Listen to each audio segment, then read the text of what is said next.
A very good morning to you all and a warm welcome to another episode of the NCSI Bulletin. In response to evolving evidence and advances in stroke care, the updated 2026 AHA and ASA guidelines have been released to refine the diagnostic pathways, reperfusion strategies, and multidisciplinary management of acute ischemic stroke. Now, the key updates include incorporation of new evidence related to the choice of thrombolytics and the eligibility for thrombolysis, along with blood pressure targets and a focused consideration of the pediatric population. To facilitate effective dissemination and understanding of these updates, the NCSI Bulletin team is releasing a series of pre-recorded video sessions that briefly summarize the key recommendations of the 2026 guidelines on the management of acute ischemic stroke. And today's episode is focused on emergency evaluation and imaging of acute ischemic stroke. I would like to introduce Dr. Vaibhav Pandey, Senior Resident, and I am Dr. Ashwini Reddy, Assistant Professor in the Department of Anesthesia in PGI Chandigarh. So over to you, Dr. Vaibhav.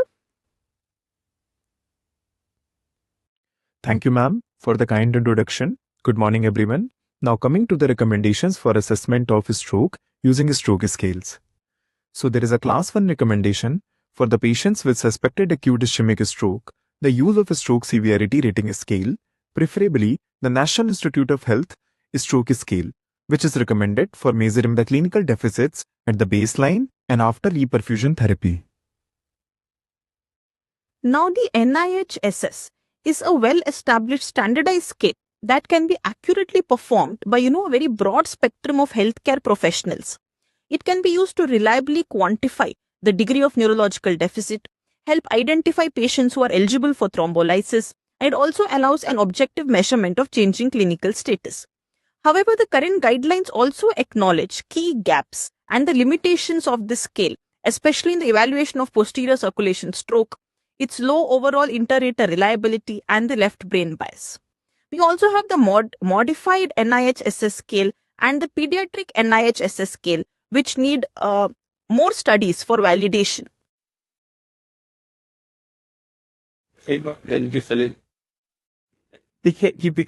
Now coming to the recommendations for imaging in acute ischemic stroke. So there is a class 1 recommendation with a level of evidence A.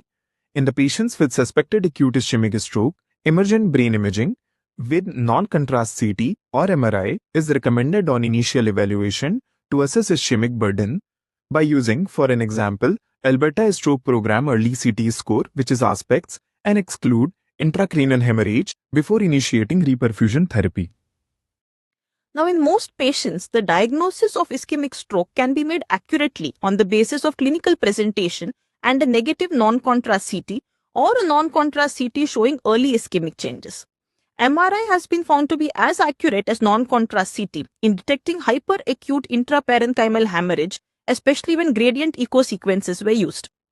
Now, the general use of the aspect scale or its modification for MRI in pediatric patients needs to be systematically studied further.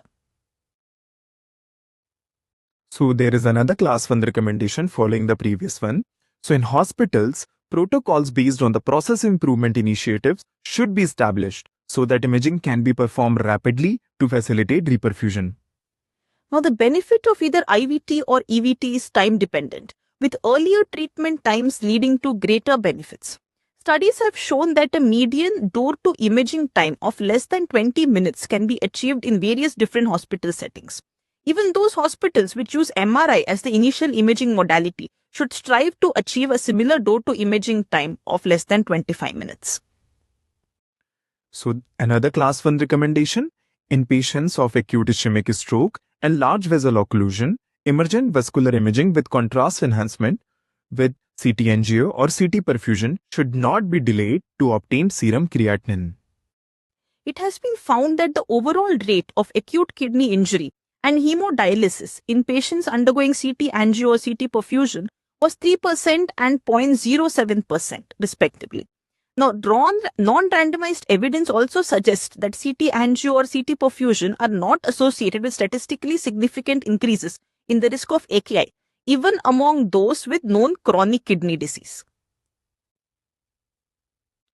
So coming to the recommendations for imaging in pediatric patients. So there is a class 2A recommendations for pediatric patients with suspected acute ischemic stroke.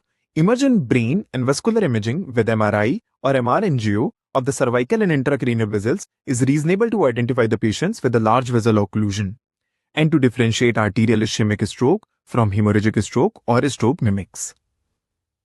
Now, limited data from observational studies suggests that MRI or MR angio should be the modality of choice for evaluation of children.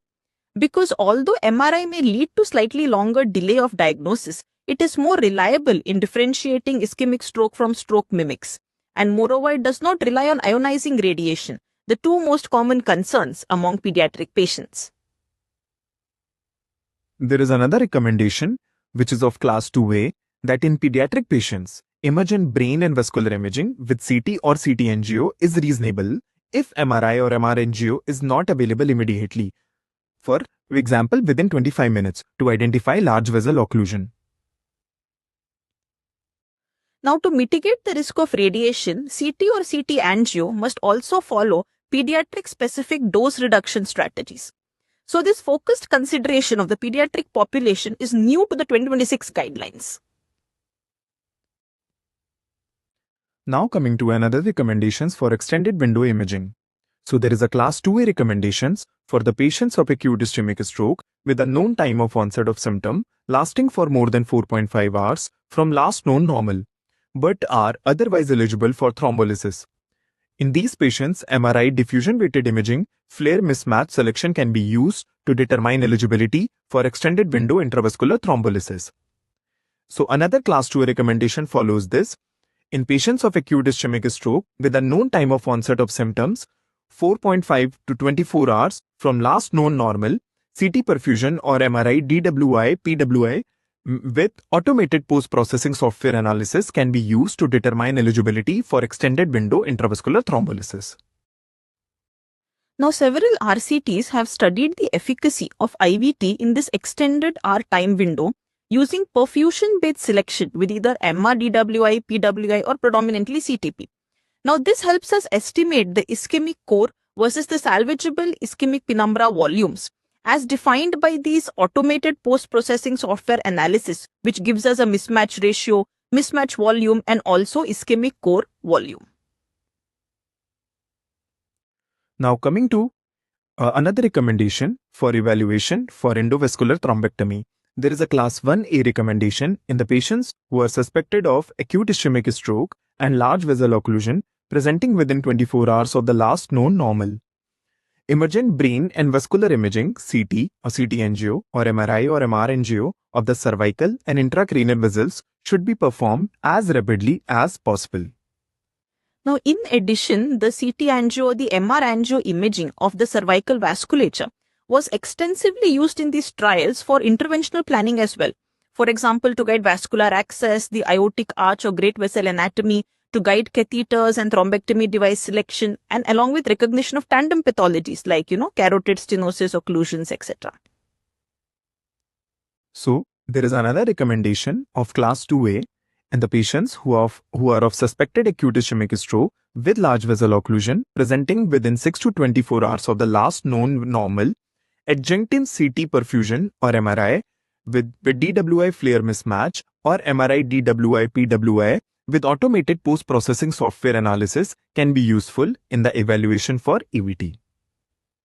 Now, it is important to note that the increased sensitivity of CT perfusion or MRI DWI flare over CT aspects in identifying patients, especially with posterior circulation or large core infarct burdens, who may still be eligible and included for EVT, especially in the later time windows, which have been seen, in the attention and the Boucher trials.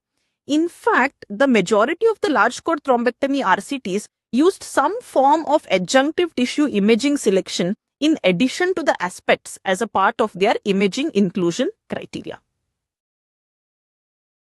Now coming to direct triage to angiographic suite, DTAS. So there is a class 2B recommendation in patients of suspected acute ischemic stroke and large vessel occlusion based on the pre-hospital assessment with validated stroke severity scale, for example, RACE of more than 4 and eligibility for endovascular thrombectomy.